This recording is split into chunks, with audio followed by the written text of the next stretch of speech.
Hello, welcome to the second video on your first homework. And there's a title, isn't it? Expressing a number as a product of prime factors in index form. Let's see what all that's about then.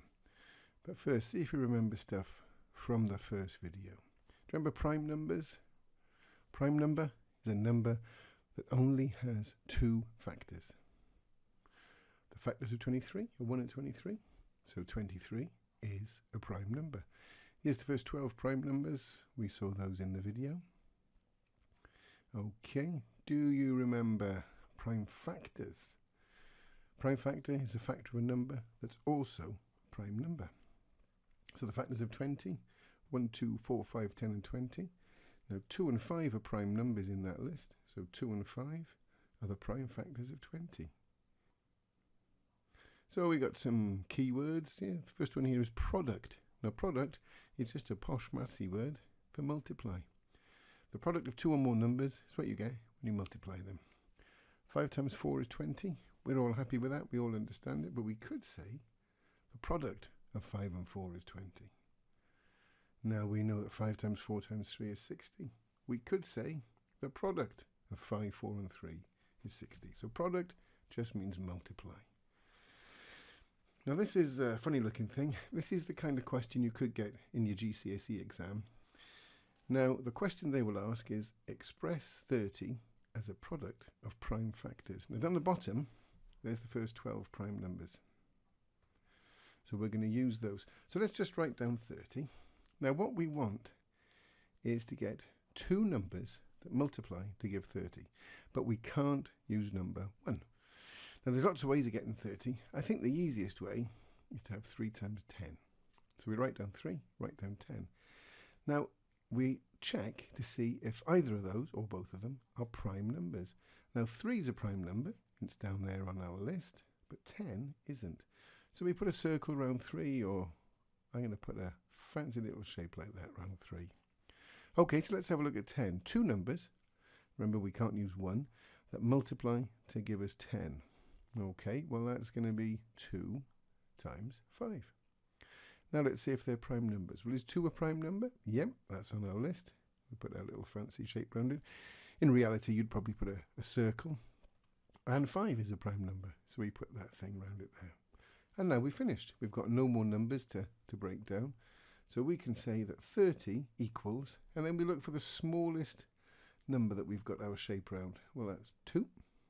Multiplied by next biggest is 3, and finally by 5. So 30 equals 2 times 3 times 5, and we have expressed 30 as a product, in other words multiplying, of prime factors. Okay. Now, question you're going to ask is, we started that one by using 3 times 10 equals 30, but 5 times 6 is 30, and 2 times 15 is 30. Does it matter which numbers we start with? Let's have a look. So express 30 as a product of prime factors. We're going to have two numbers. This time, rather than 3 times 10, let's have 5 times 6. Is 5 a prime number? Yeah, that's on the list down the bottom. Look. Is 6? No, 6 isn't. Okay, we want two numbers. And we remember we can't use 1. That multiplied to give us 6. Well, that's got to be 2 times 3. Now, are they on the prime number list? Well, 2 is, and also 3 is. So we finished. And you can see we've used different numbers, but we end up with the same answer. We look for the smallest one, 2 times 3 times 5. Let's have a look at another way. We could have done 2 times 15. Is 2 a prime number? Yep. So you'd put a circle around it. I'm going to put that fancy thing, which looks a little bit like Lisa Simpson's head. And then we got 15 there. So what two numbers multiply to give us 15? 3 times 5. Are they prime numbers? Yep, they're both in our list. And there we go. So 30 equals 2 times 3 times 5.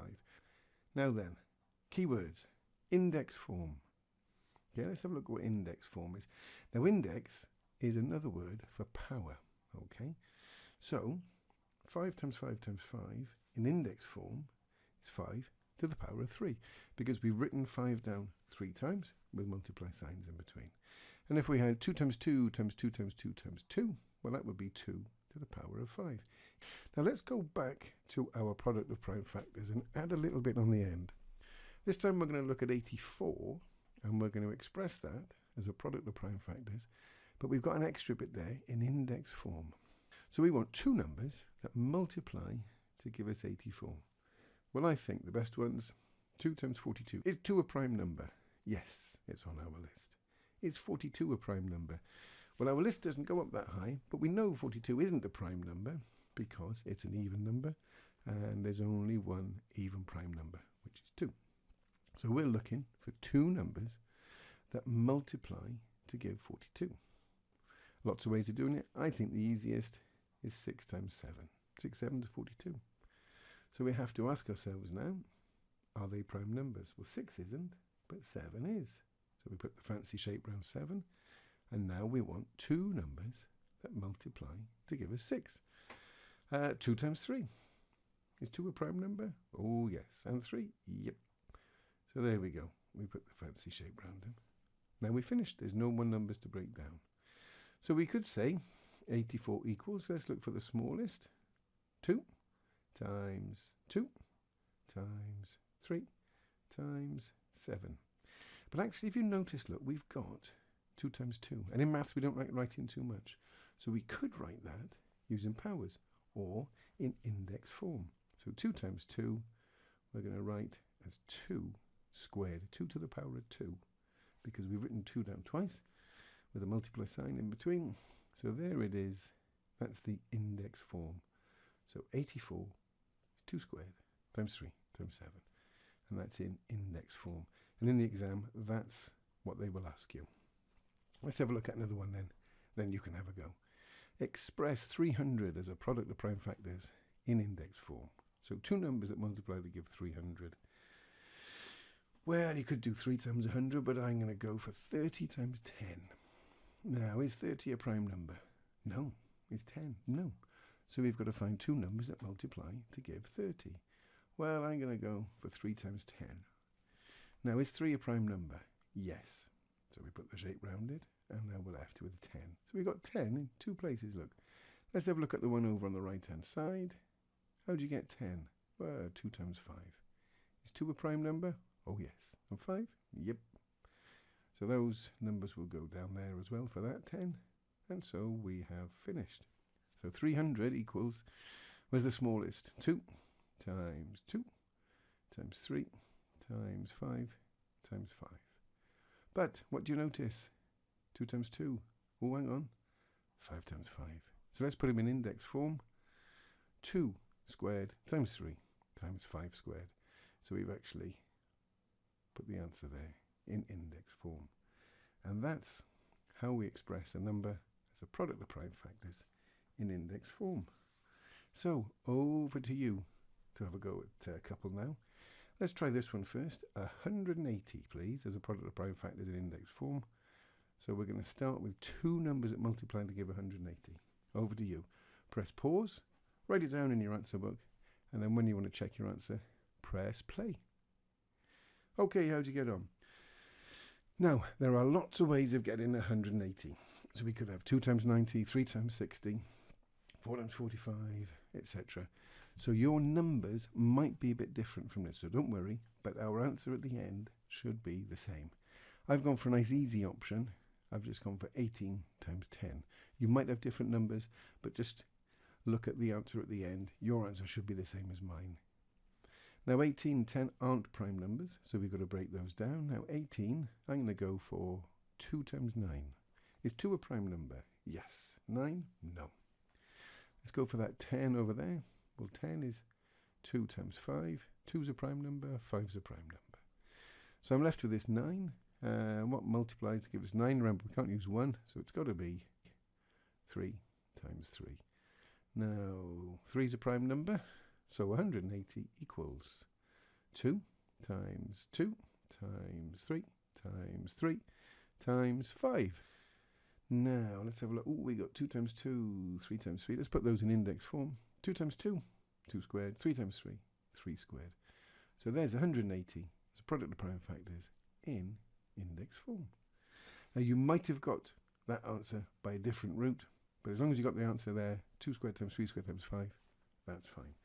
Another one for you to have a go at, and similar thing, 112. Product of prime factors in index form, please. Two numbers multiplied give 112 is the start. Press pause. Work it out. Write it down in your book. And when you're ready, press play to check the answer. Let's have a look then. So remember, there's lots of ways of getting 112. This is just one way. I've gone for 2 times 56. Now I'm doing this in a slightly different way, just to really show you how you would probably do it in an exam. I'm just going to put a circle around 2, because 2 is a prime number. Is 56 a prime number? Well, once again, our list doesn't go up to 56, but we know 56 is even, so it's not a prime number. How many even prime numbers are there? Just the one, and it's 2. So, 2 numbers that multiply to give us 56. Well, I'm going to go for 7 times 8. 7 8s are 56. 7's a prime number. 8 isn't. Put a circle around 7. I want 2 numbers that multiply to give me 8. Well, that's going to have to be 2 times 4. 2's a prime number. Gets a circle. 4 isn't. Got to break 4 down. 2 numbers. Let's go for 2 times 2. And we'll have a circle around them, because they're prime. So there we have it. 112 is 2 times 2 times 2 times 2 times 7. But that's not in index form. We got 2 times 2 times 2 times 2. Well, 2 has been written down 4 times with multiply signs in between. So that is 2 to the power of 4. So you might have a different numbers when you broke down 112, but you should have the same answer at the end. So there we go. That is expressing a number as a product of prime factors in index form. And it's a fairly common exam question there. So that's good. Okay, a couple of little things to look at before we finish. We've got to look at square numbers. What's a square number? Square number is the result you get when you multiply a number by itself. So for instance, you could have 3 times 3. That gives us 9. 8 times 8, 64. 11 times 11, 121. So we could say that 9, 64 and 121 are square numbers. So let's see if we can work out what's the first 12 square numbers. Well, 1 times 1 is 1, 2 times 2 is 4, etc. And there they are. And you're expected really to know those first 12 square numbers. 1, 4, 9, 16, 25, etc. So let's have a little look. There they are.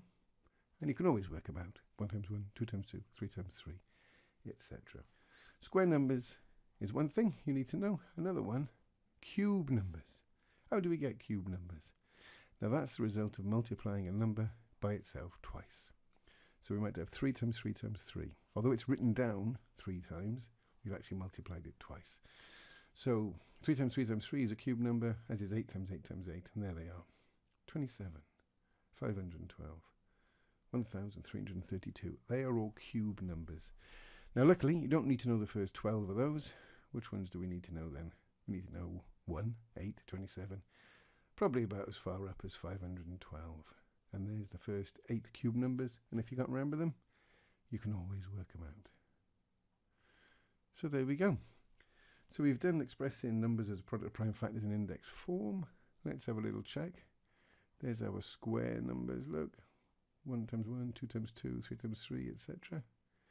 And we've also done our cube numbers. 1 times 1 times 1, 2 times 2 times 2, etc.